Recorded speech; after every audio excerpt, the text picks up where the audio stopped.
Welcome to Jaya kitchen అండి. ఈరోజు నేనండి దానికి కావాల్సిన ఇంగ్రీడియంట్స్ అర స్పూను ఆయిల్, అర స్పూను హల్దీ పౌడర్, అర స్పూను మిర్చి పౌడరు, టేస్ట్కి తగినంత సాల్ట్, కొద్దిగా గరం మసాలా, పెరుగు వేసి ఇలా మ్యారినేట్ చేసుకోవాలండి. మొత్తము 200 గ్రామ్స్ పన్నీర్ అండి.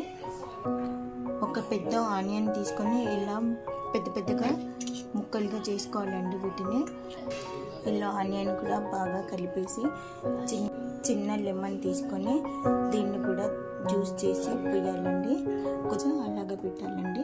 తర్వాత అర స్పూన్ ఆయిల్ వేసాం కదండి, కొద్దిగా ఆయిల్ తక్కువ అనిపిస్తే ఇలా కొద్దిగా స్ప్రే చేసుకోవాలండి. కొద్దిగా స్ప్రే చేసుకోవాలి. ఇలా మ్యారినేట్ చేసింది బండిలో కొద్దిగా ఆయిల్ వేసి ఒక పచ్చిమిరపకాయగా కట్ చేసి ఇలా కొద్దిగా వేగిన తర్వాత ఇలా పన్నీర్ను ఫ్రై చేయాలి.